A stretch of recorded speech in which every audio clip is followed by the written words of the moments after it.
nagbabalik sa NUs at ngayon naman tayo ay dumako sa mundo ng teknolohiya at ng mga nurse.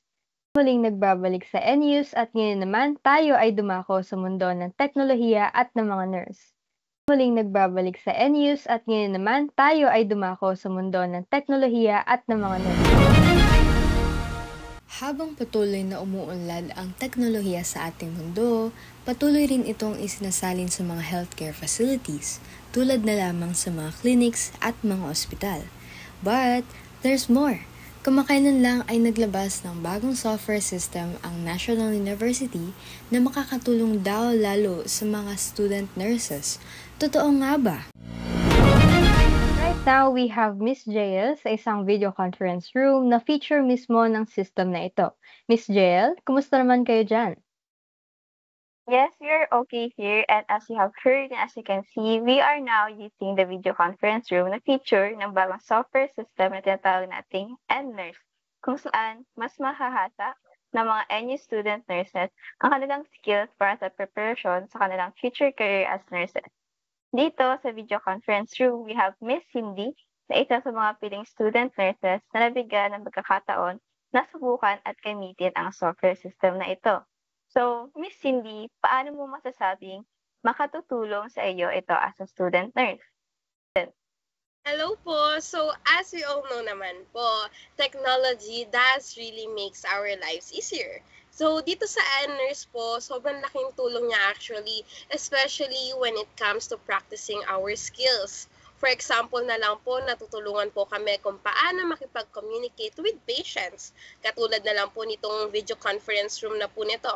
Usually, AI po yung kausap namin dito as a patient, and because of this, nagagamit namin yung communication skills namin. At the same time, na-enhance niya din yung decision-making skills po namin. Like, ano po ba yung tamang advice o health teaching na dapat namin ibigay sa magiging patient namin in the future. As you can see po sa system ng N-Nurse, may mga icons po here na pwedeng pindutin. At sa loob po ng mga yon, may makitang folders kung saan andon yung mga information ng cases or patients. We can also see here po yung mga medication na tinitake nila, schedules ng appointments, at iba pang mahalagang information ng patient. Actually, dito na din po binibigay yung sheets para makagawa ng care plans para sa kanila. Of course, hindi totoong patient yung mga nandito, pero these are the cases that are provided by the system para mas mapa-enhance pa po yung mga nursing skills namin. This software system din po is an example of nursing informatics kung saan ginagamit natin ang technology at ini-integrate natin ito sa nursing para mas maging convenient for all users. So, Miss Cindy, tell us, how does nursing informatics affect you? For me po, nursing informatics is really helpful, not just for me actually, but also for my fellow student nurses kasi it really makes our task more convenient, it keeps us updated sa mga technological advancement. Halos lahat naman po tayo kasi ngayon gumagamit na ng phones and computers. So, I think talagang mas nasasanay na tayong gumamit ng technology for our daily living.